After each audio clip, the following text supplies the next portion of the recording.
Winter is around the corner. Cold winds are starting to blow in. Those beautiful days of fall are over. It's time to start thinking about how we're going to heat our houses. Now, if you traditionally heat your house using wood, you probably got a bit of a system figured out.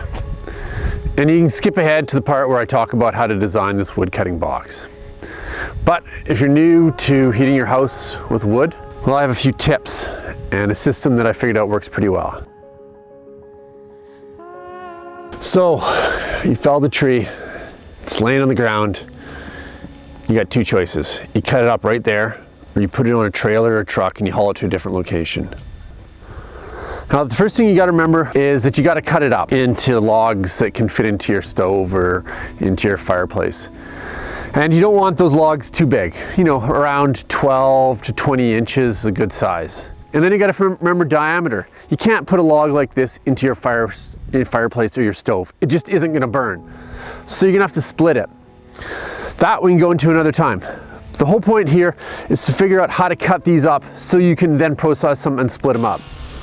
Now, if you choose to cut up that tree right there in the woods, you're going to run into a few major problems. First off, you're going to have to go collect all these logs, laying it throughout a whole area, which is a bit of a waste of time when you can move to a new location, cut them up there, and you have a log pile. The other issue is that you're going to be bent over, cutting a log on the ground, and it's going to, after a few hours, it's going to wear out your back.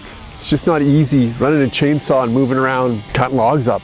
And finally is the maintenance of your chainsaw, keeping your blade sharp. A sharp chainsaw blade makes it so much easier to cut logs and wood than having a dull one. And the thing is, when you cut a tree on the ground and you hit that ground, you hit that dirt, sand, rocks, whatever, it's gonna instantaneously dull your chainsaw blade. Cutting up trees into logs that are decent size in the woods is an option, but it's not the best option. And you can load up your trees and haul them back to your house and cut them up there. There's a number of ways you can do that. You can throw it on the back of a half-ton truck and start cutting them up that way. It works okay. You always have to be moving the logs every time you cut off one end or you unbalance and they fall off. It's a technique, it works. Came up with a few years ago a way of a box. I probably found the design online. And basically it's a cutting box and you just pile it full of your logs. You pile a whole bunch of logs on there and cut away and not risk cutting something below you because it's at a good height and there's nothing underneath. The way the box is designed, you can keep everything out from underneath. It's easy on your back. So here's how the design works. Here we go. I'm going to quickly just draw you out what this box would look like. So on the one side, you got a post, two posts actually. Use actually something that's got some strength to it, like a solid 2x4 or an actual log or a tree. I used really long fence posts when I built this. So each side you got two long posts. I'd say they're 5 to 6 feet long, solid wood, because they need a lot of strength. And then at the bottom you can add a little stand, right? The stand goes right here. On the bottom here you got a stand. And then all you simply do is you add another piece right here, which has a double uses because it holds it together.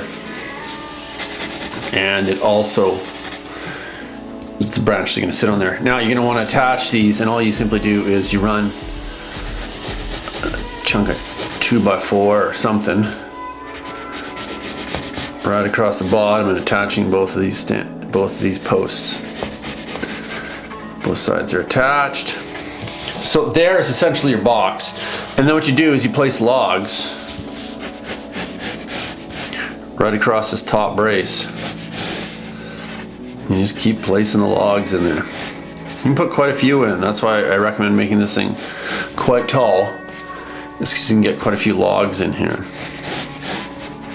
You can stack them on top. Put multiple sizes in there. So you just fill it all up. Okay, so the real advantage here is quickly, you can cut off all these corner sides. Like if you got really long ones, you can cut off all these, cut right there, and then you move to the center and you can cut. And the real advantage is that because all the logs are piled on top of each other, they kind of hold each other in place and balance each other. And then you don't have to worry, as the chainsaw is coming down, there's nothing underneath here. That bottom stand or that bottom brace is quite a ways down. And then you got nothing below, so you're not gonna have to worry about cutting anything. The logs are balanced. This is a great little device. You can cut a lot of wood really, really quickly.